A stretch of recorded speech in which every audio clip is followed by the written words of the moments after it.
Don José. Fernando. Dejaron a la estampada ahí Qué estampada. bello estampado que lo dejaron al frente. ¿Le gustó? Sí, sí, el ¿Ah? estampamiento. Tanto Fíjese estampado. mi corbata. ¿Recuerda cuando ella vino con un estampado de lunares? Sí, sí, sí. Pequeñitos. Bueno, mire. Ella se ve hermosa buscaste ahí. y le diste con ella. Con mangas largas, exhibiendo su escultural Figura.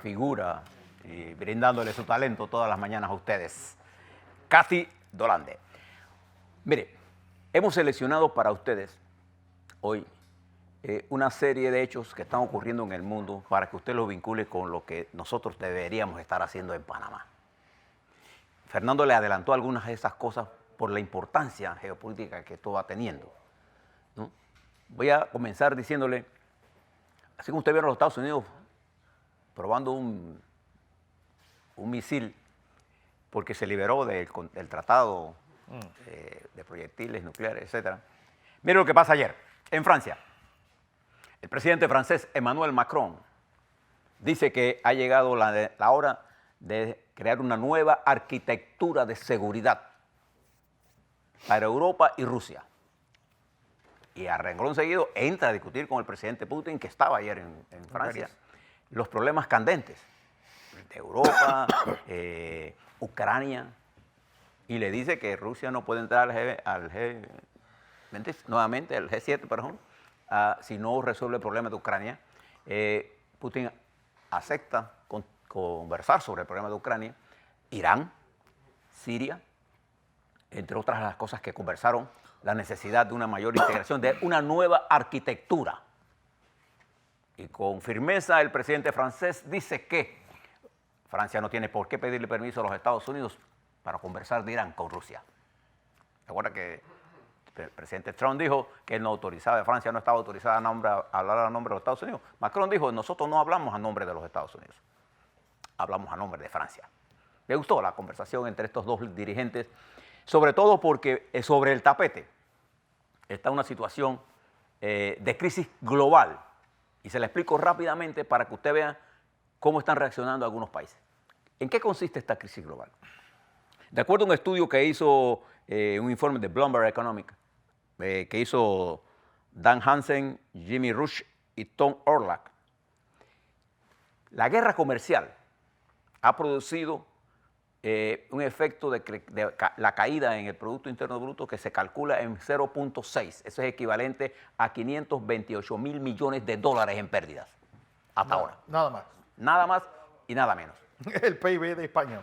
Esto unido al nivel de incertidumbre que genera el tuit del presidente más poderoso de la Tierra, que es el presidente de los Estados Unidos, Donald Trump, ha creado un conjunto de elementos que, unido a la guerra comercial, a la incertidumbre que genera el echar para adelante, echar para atrás, de no saber exactamente qué es lo que hay, dónde uno tiene que estar en inversiones, ha producido un efecto negativo en el crecimiento del mundo. Es un hecho político que a nosotros en Panamá ya nos está afectando. El segundo elemento que tiene usted que tomar en consideración, esto no lo está haciendo cualquiera, esto son investigaciones hechas de empresario para invertir. Y por eso es que tenemos que prestarle atención. El siguiente elemento importante, Alemania entra en lo que podría ser una recesión y está preparándose para una recesión grave. Y está tomando todas las medidas necesarias Inyectarle para 50.000 millones de euros. para que la gente pueda también, ¿sabe qué cosa? Aumentar la capacidad de consumo, elevar la capacidad de compra de la gente, para que puedan comprar, ¿qué cosas? Carros, poder dinamizar la economía y que no haya desempleo. Está metiéndole estímulos porque Alemania está en un periodo de recesión. ¿Cuán profunda puede ser esa recesión? Está por medirse, pero ya está tomando medidas Alemania.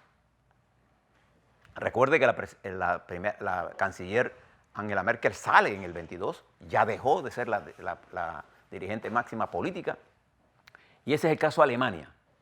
En el caso de Inglaterra, se filtró un informe al Sunday Times que se llama el Yellow Hammer. Los ingleses son especialistas en poner nombres pintorescos a sus informes de inteligencia. Hay un informe que se llama Yellowhammer, que es el carpintero anaranjado, si quiere usted ponerlo, o amarillo.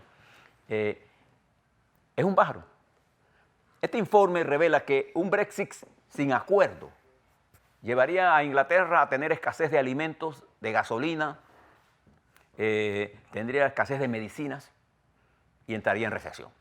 Y la libra caería violentamente. El presidente, el primer ministro Johnson dijo que no, que es un informe viejo, pero en realidad la incertidumbre que generaría un Brexit sin salida ahora el 31 de octubre tendría un efecto duro en Inglaterra.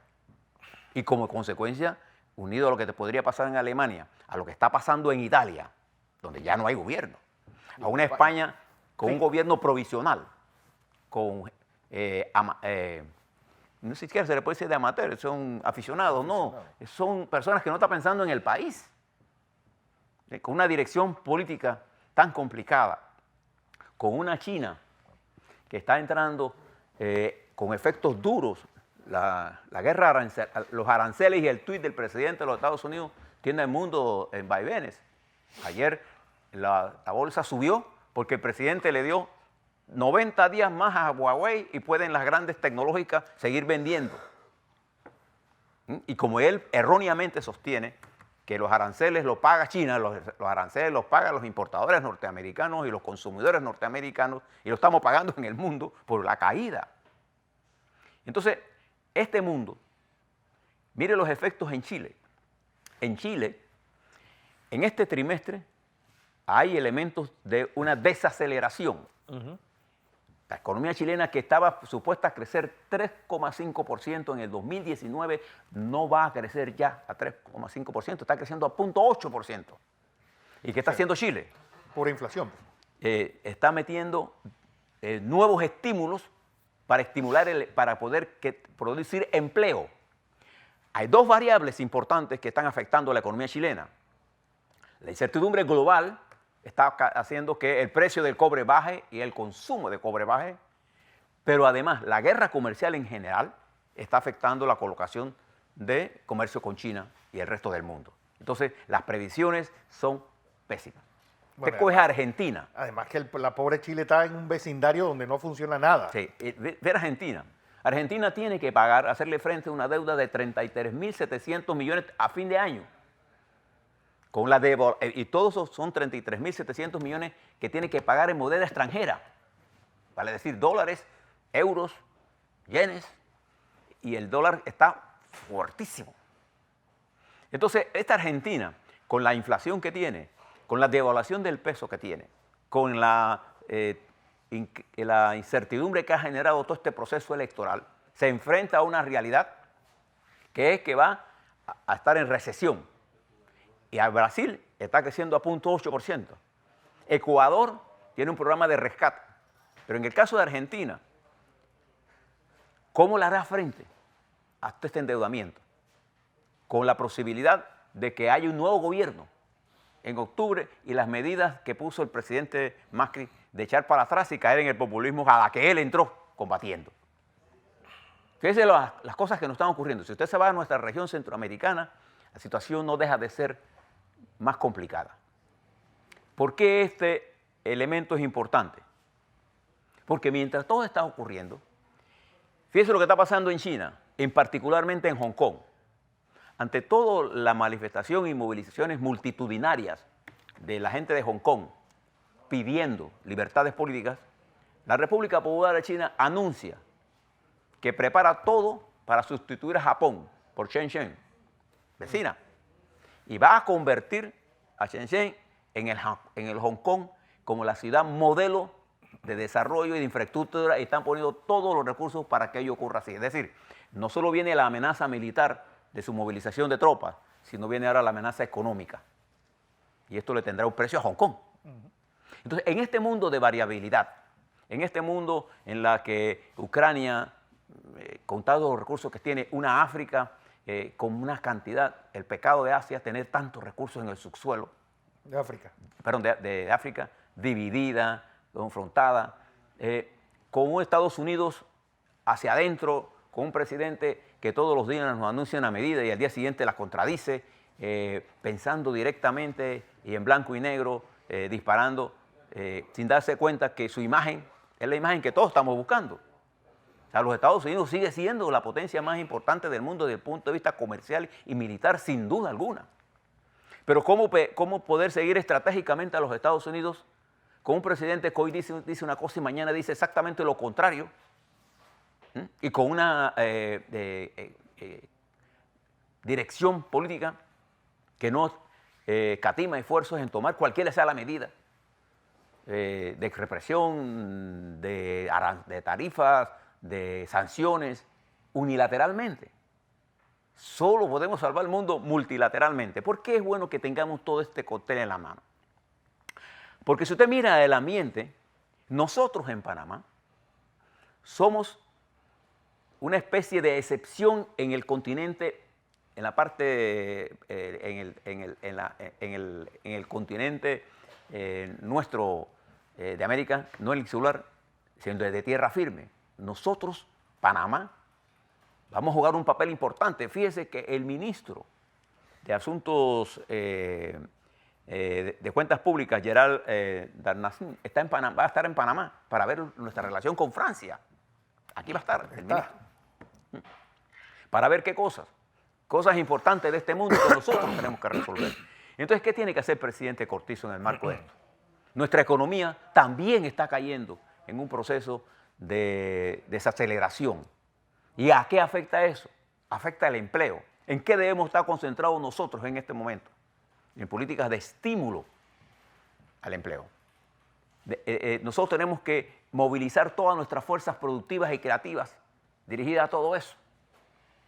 Y ahora, en el plano internacional, le voy a hablar, fíjese lo que se está discutiendo en la APP.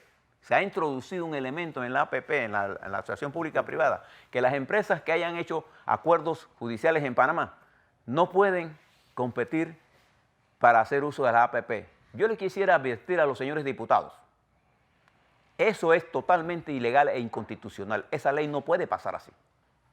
Escuché al ministro del BOP decir que esto está en consonancia con la ley de contrataciones públicas. Bueno, la ley de contrataciones públicas hizo esa corrección, tuvo que sacar eso del texto, porque usted no puede, en el punto de vista legislativo, producir una legislación que condene acuerdos jurídicos que ha sido avalado por un juez, porque lo que avala un juez es una fuente de derecho.